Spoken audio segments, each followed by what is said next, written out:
Bismillahirrahmanirrahim. Assalamualaikum warahmatullahi wabarakatuh. Ketemu lagi dengan Ibu Nisa di pertemuan kedua mata pelajaran ekonomi kelas 10. Di pertemuan sebelumnya atau minggu lalu, kalian telah mendapatkan ilmu atau informasi mengenai apa itu ekonomi gitu ya, terutama mengenai pengertian dan inti masalah ekonomi. Baik, kita lanjut ke subbab berikutnya, masih di bab 1, yaitu mengenai menentukan pilihan yang tepat ya. Ini kenapa harus melakukan pemilihan yang tepat? Ini berhubungan dengan tadi mengatasi masalah kelangkaan ya. Kalian dalam perekonomian mempunyai peran sebagai konsumen. Konsumen adalah orang yang menggunakan, menghabiskan, memakai gitu ya, nilai guna barang atau jasa gitu ya. Jadi ada 4 pelaku ekonomi. Yang pertama ada konsumen, kemudian ada produsen, kemudian ada pemerintah, kemudian ada masyarakat luar negeri. Nah, untuk konsumen gitu ya, di mana peran dalam ekonominya sebagai pemakai, pengguna, menghabiskan manfaat dari barang dan jasa.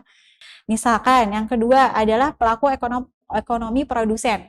Produsen adalah orang yang menghasilkan, membuat, menciptakan, atau menambah nilai guna barang dan jasa. Jangan salah, untuk produsen juga sama. Beberapa produsen mengalami kelangkaan. Kelangkaannya berupa apa? Seperti minggu lalu dijelaskan, kelangkaannya itu bisa dari sumber daya ekonomi. Sumber daya ekonominya misalkan dari sumber daya alamnya yang langka. Misal, mau produksi furniture, ya, yang susah misalkan bahan bakunya berupa kayu, itu susah misalkan didapat. Atau bisa dari sumber daya manusia. Sumber daya manusia ini adalah orang yang melakukan kegiatan produksinya. Misalkan tukang kayunya, orang yang punya keahlian mengukir kayu atau membuat kayu, peralatan alat-alat kayu terbatas, itu berarti SDM-nya yang langka. Atau misalkan dari modal, sumber daya ekonomi berupa modal, itu berarti uang untuk melakukan kegiatan usaha, modalnya itu terbatas. Atau yang terakhir misalkan skill di situ bisa berupa teknologinya terbatas gitu ya, atau misalkan kemampuan untuk melakukan manajemen usaha yang terbatas. Jadi banyak sekali kalau dilihat dari kacamata produsen, bisa dari 4 sumber daya ekonomi terjadi kelangkaannya. Oke. Nah, dengan adanya kelangkaan tersebut mendorong pelaku ekonomi untuk melakukan pilihan yang tepat dan yang paling menguntungkan ya. Seperti dijelaskan minggu lalu, kalian punya uang jajan dari orang tua 20.000 per hari. Jelas kalau kalian list kebutuhan kalian tuh bisa sampai 20 atau lebih misalkan kebutuhan. Tapi tadi kembali, karena sumber daya di situ finansial kalian terbatas, kalian harus bisa menentukan pilihan yang tepat gitu ya. Bagaimana cara melakukan pilihannya? Kita bahas berikutnya. Nah, untuk melakukan beberapa pilihan, kalian bisa melakukan beberapa hal. Di antaranya yang pertama adalah melakukan analisis biaya peluang. Apa itu biaya peluang? Biaya peluang adalah nilai barang atau jasa yang dikorbankan karena alternatif tindakan, ya. Jadi ketika di sini contohnya kemarin adalah mengenai lahan yang digunakan untuk lahan taman, misalkan tempat bermain yang digunakan untuk membuat jalan raya, gitu ya. Konsep biaya peluang di sini adalah sebuah peringatan, tidak merupakan biaya yang sesungguhnya. Misalnya, tadi, jika pemerintah memutuskan untuk membangun jalan raya melalui taman kota, biaya tanah yang diperlukan untuk membangun jalan tadi mungkin akan terlihat murah dalam hal anggaran atau biaya yang dikeluarkan. Akan tetapi biaya peluang membuat jalan di atas taman sebenarnya akan dibayar ketika masyarakat semakin sulit untuk menikmati indahnya taman untuk bermain atau untuk melepas lelah. Jadi secara angka mungkin tidak sebanding ketika lahan untuk bermain atau kalian untuk melepas lelah, refreshing itu semakin sulit ditemukan gitu ya. Itu namanya konsep biaya peluang. Yang kedua adalah analisis biaya manfaat, ya.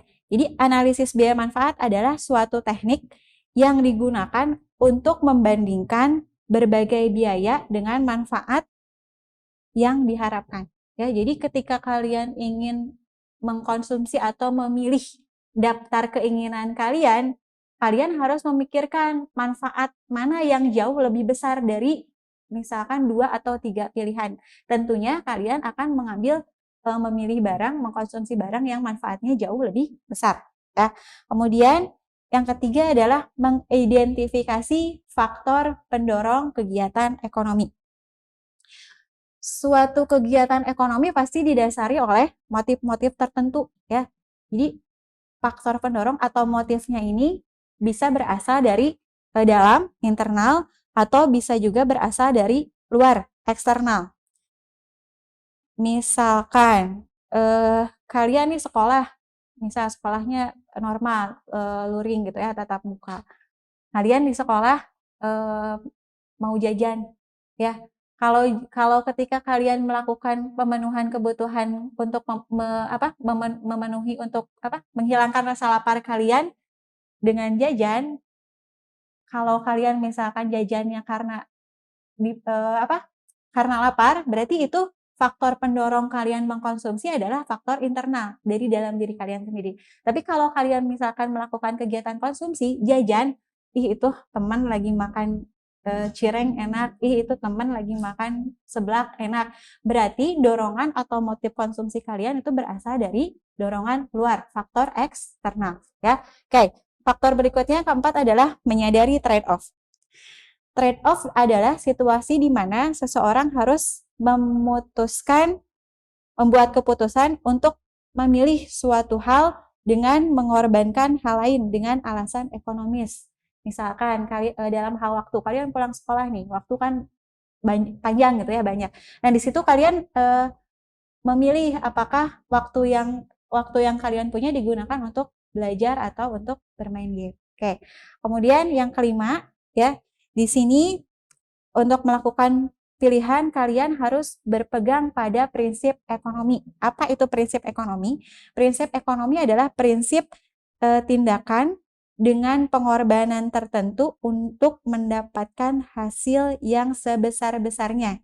Jadi kalian melakukan satu tindakan dengan pengorbanannya tertentu, tapi mendapatkan hasil sebesar-besarnya.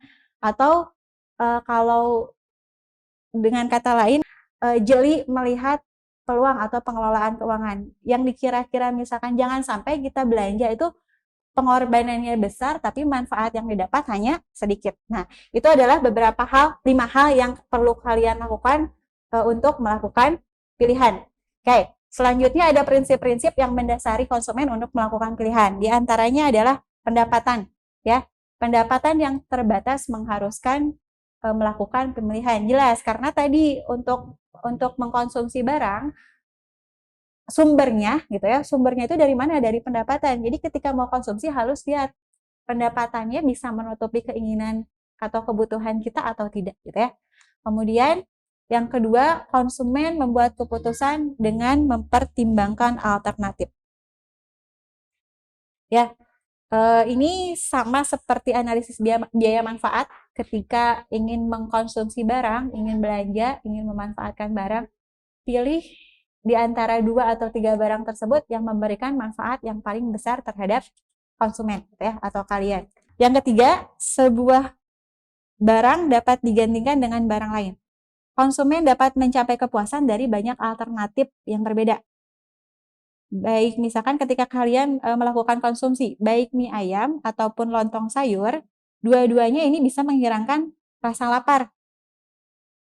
Atau misalkan sementara kalian pergi nonton film atau melakukan pertandingan sepak bola, bisa memuaskan keinginan kalian untuk mendapatkan hiburan, ya. Atau misalkan ada pilihan lain, dengan uang 3 juta rupiah, kalian bisa membeli handphone baru atau misalkan melakukan rekreasi bersama teman-teman. Ya, jadi tidak ada satu barang yang sangat berharga sehingga tidak dapat tergantikan oleh barang lain dengan jumlah yang cukup besar. Oke, yang keempat adalah Konsumen harus membuat keputusan tanpa informasi sempurna, tapi pengetahuan dan pengalaman akan membantu. Jadi, ketika kalian ingin membeli satu barang, kalian tidak tahu persis spesifikasi atau informasi mengenai barang tersebut. Tetapi pengalaman, mungkin kalian punya pengalaman yang buruk dalam mengkonsumsi barang atau belanja beli apa sebelumnya. Nah, itu bisa menjadikan prinsip kalian untuk kedepannya supaya kalian berhati-hati dalam memproduksi barang. Oke. Yang kelima di sini terjadinya hukum marginal yang semakin menurun. Jadi kalau kalian mengkonsumsi satu jenis barang dilakukan terus-menerus, lama-lama akan terjadi namanya apa ya, bosan gitu ya. Oke, jadi berikutnya kita masuk ke dalam materi mengenai skala prioritas.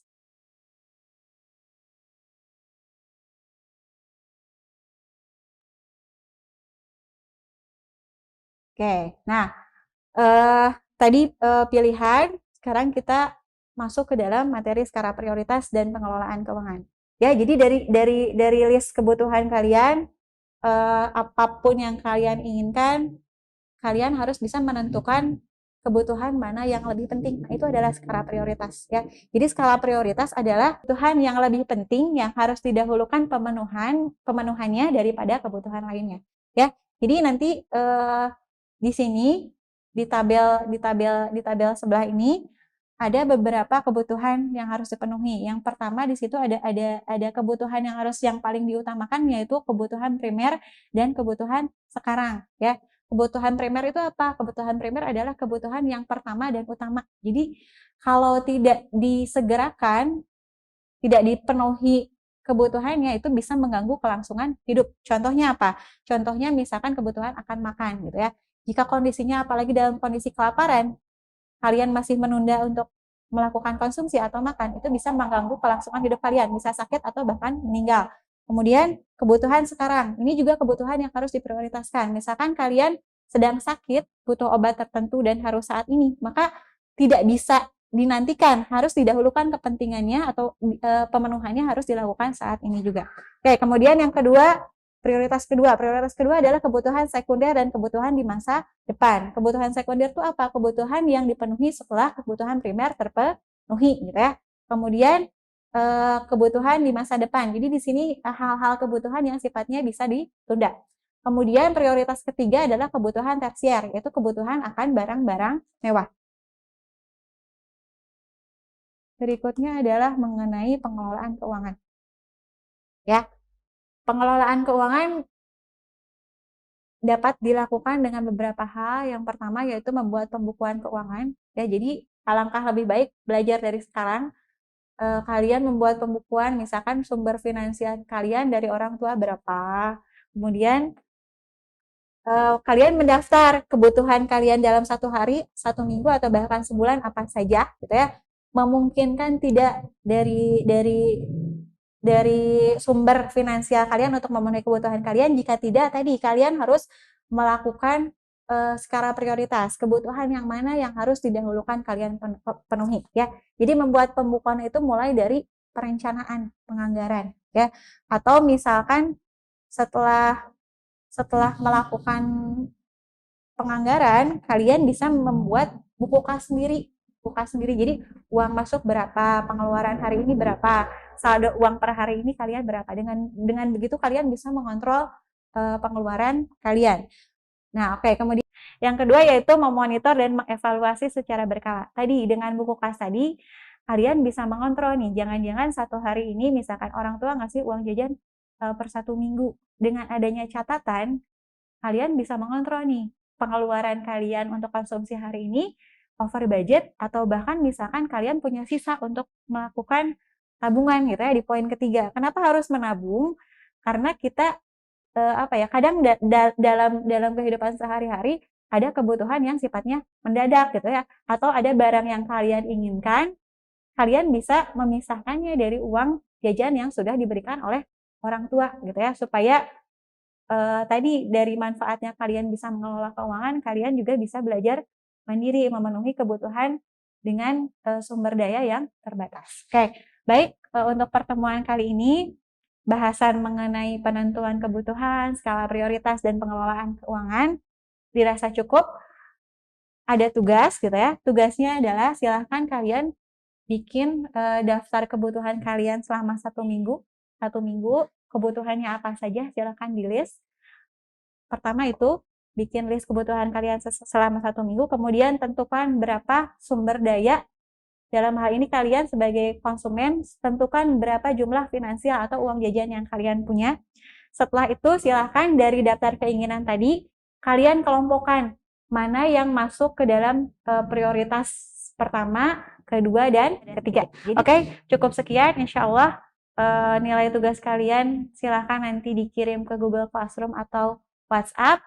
Mudah-mudahan ada manfaatnya, terutama bisa kalian praktekkan dalam kehidupan kalian sehari-hari dalam pengelolaan keuangan.